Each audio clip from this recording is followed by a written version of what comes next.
Jerome has uploaded a brand new video titled The Best AFK Gold Farms and More in Season of Discovery Phase 2, World of Warcraft Season of Discovery Gold. Now, based on that title, I'm kind of intrigued. AFK Gold Farms, could it be something like what I'm currently doing here, or is it something else? I mean, we'll see. We'll see what he's doing to make gold, and some AFK gold farms too, and the and more in brackets. I don't know, let's take a look. See what this one is all about. Let me just make sure that I have unmuted the tab. Yeah, we should be fine.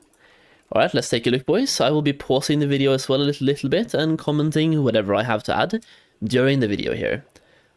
I can also mute my in-game sound so you don't have to like listen to me crafting stuff, but 2 seconds. Let's start. Jerome here discussing gold making in Phase 2 of Season of Discovery.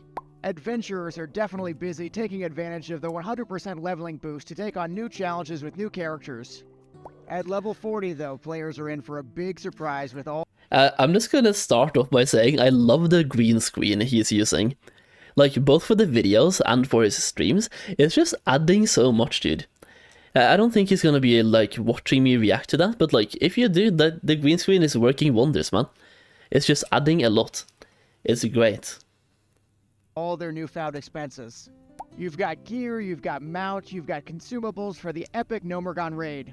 It is definitely overwhelming to figure out ways to bring in gold for all those hidden expenses. But that's where my ultimate Phase 2 gold making guide comes in. I've discovered the best gold farms throughout Azeroth, and I've tested all of them. Let's uncover the best gold makers in Phase 2 of Season of Discovery together. This one was just way too good, dude. Gold making guide comes in. I've discovered the best gold farms throughout Azeroth, and I've tested all of them. Let's uncover the best gold makers in Phase 2 of Season of Discovery together. Getting started, we'll be covering my 3 current favorite open world gold makers. Okay. The hidden gems to get steady gold to pay for all your expenses. Then we'll be talking about solo gold farms inside some of the most epic and challenging dungeons. Okay. Finally, we'll be going deep into AFK gold making secrets. Consistent and lucrative gold farms without the high effort. Let's start by taking a look at open world farms. My third favorite spot lately has been the Dire Maul Ogres. These mobs melt like butter so you can keep your world buffs the whole time. It's a much safer farm than most open world farms. These ogres are a consistent 6 to 8 gold per hour, primarily due to their mage weave and their random green drops. Just today I got an eagle green necklace worth almost 4 gold on the auction house. Ooh. Though disenchanting is always an option for lower level items. On top of the drops, you also get a good chance at high level crates like the White Bandit Mask crate, which can be 9 gold profit. Come here at a less populated time, and it's a very enjoyable farm. Though remember that... Yeah, the increased gold values to those high level, the highest tier of the waylaid supplies, does help out a lot of gold farms. Because many of the farms we're doing, like many of the best open world farms, you're killing mobs between level 38 and 42 usually.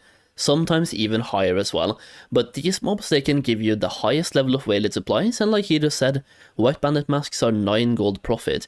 You could also get unlucky and get the Turtle Scales one, which is either not profitable, or you have to spend the gold on it, so that one could be bad, but the White Bandit Mask is a big jackpot item, giving you even more gold on top of what you're farming for. That with crowding, your profit will drop really fast. Ogre farming, it's Jerome approved.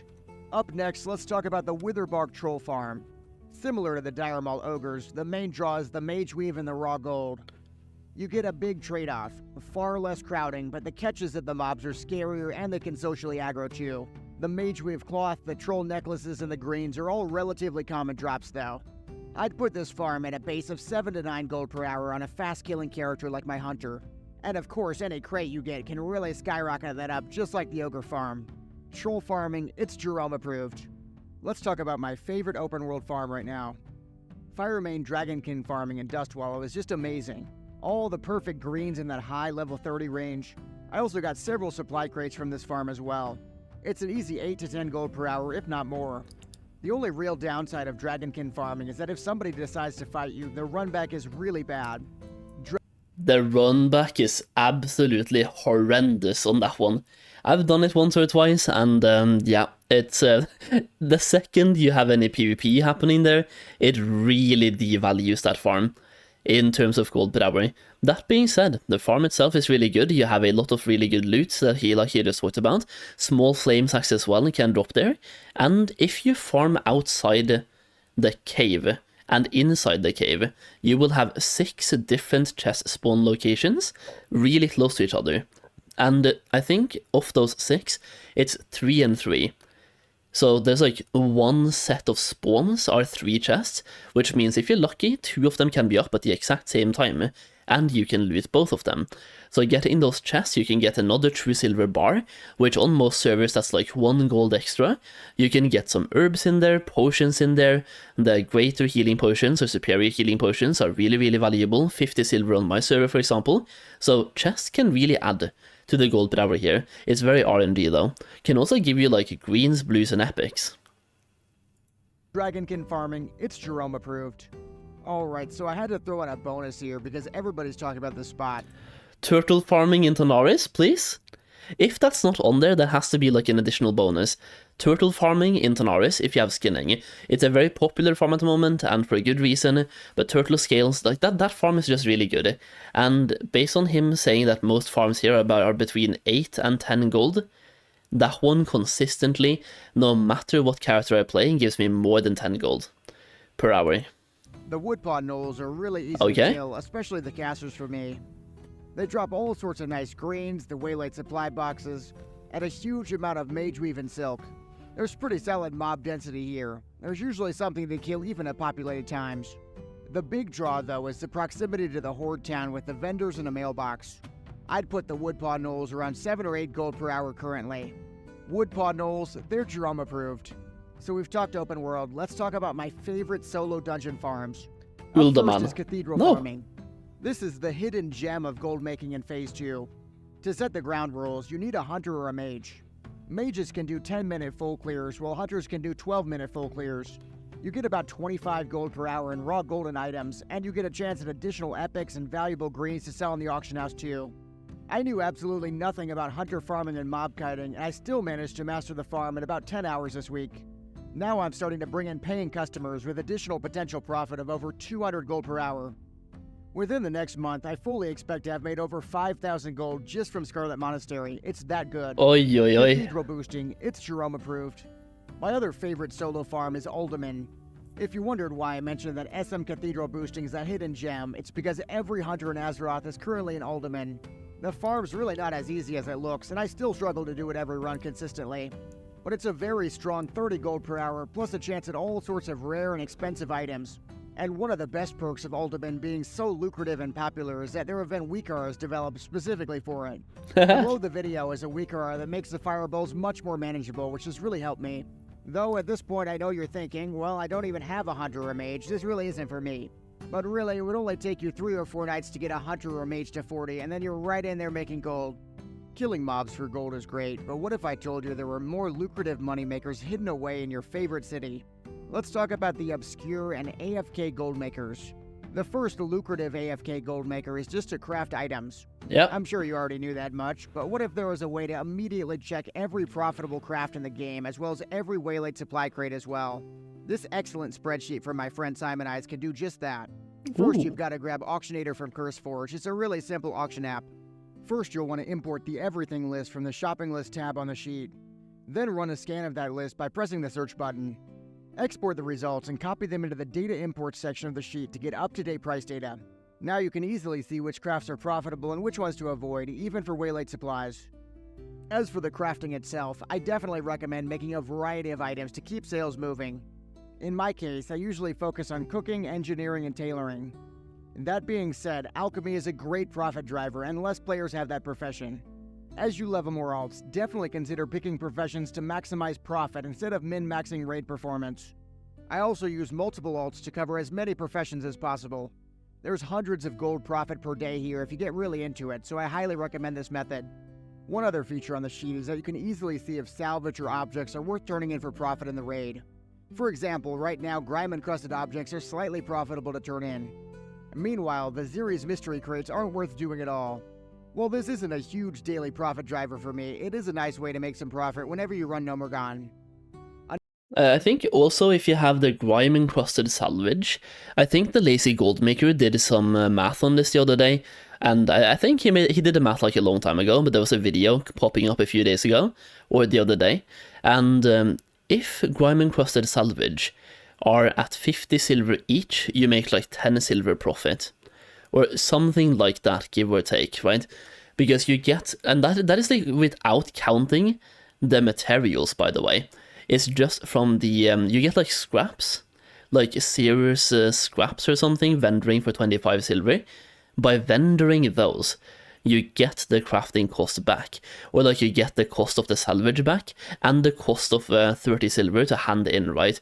So if they're 50 silver or less, you literally make a profit just by vendoring the salvage part that you get. And then the uncommon greens for the use in professions, you can literally throw away and still make profit. And if you have tailoring or leatherworking on top, you make even more as well. It's just crazy. Another even more AFK gold maker I love is vendor flips. Yeah. I really like the thick leather flips into nightscape headbands, as well as the silk into heavy silk bandages. If your character has less than 5 gold and you want to come back to 10 or 15, this is your best method. Even after all these years, if I have a broke alt that needs consumes for a raid later in the day, I go straight to vendor flips. If you want a good head start, my full vendor flip spreadsheet is linked below the video as well. And that brings us to our last AFK gold maker, which is crate gambling. This is a method I learned from my friend Hannes, and it's both a fun and a risky way of making some gold. At least if you're on a big populated server like Crusader Strike. If you're a hardcore fan, you may know about wastewater pouches. Yeah. These drop from Tanaris bandits and are used in a quest that most people do, and then they just keep moving on. But there's a repeatable aspect to this quest where you can turn in 5 pouches to get a care package. That care package is almost always going to contain a moonberry juice, maybe some pumpkins, but there's also and a the small chance potions. of healing and mana potions as well. The real draw, though, is the scrolls. That includes Scroll of Strength 3. This is the scroll used by top parsing warriors. On the biggest servers, they're willing to pay up to 15 gold per scroll on raid reset days. Bear in mind, though, that this isn't a gamble for the faint of heart. Sometimes you'll need hundreds of pouches to get even a single scroll. So now you know the very best open world gold makers. You know the best solo dungeon gold makers, and you even know the best secret AFK gold makers as well.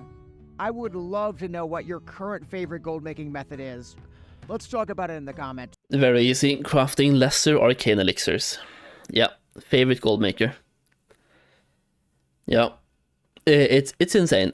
You're making way too much. And like for me, it cost me about, when I'm buying the materials the way I'm doing it, I'm buying them the day before the raid is resetting, then I'm selling the potions on reset day. I'm usually buying materials for 65 silver, plus 5 silver for the flask or the thing you need, like the vial, right? So 70 silver crafting cost. I've sold potions for 1.4 gold each, doubling my gold. And when you sell potions, or elixirs in this case, lesser arcane elixirs, you're selling them so fast. I can sell hundreds per hour.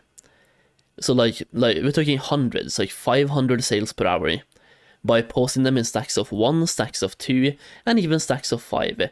Now, if you want to get hundreds of sales, you will have to camp the auction house here, so you have to like repost every second minute, or even like every 10 seconds if you really want to get sales. It's a very competitive market, but you're making so much gold.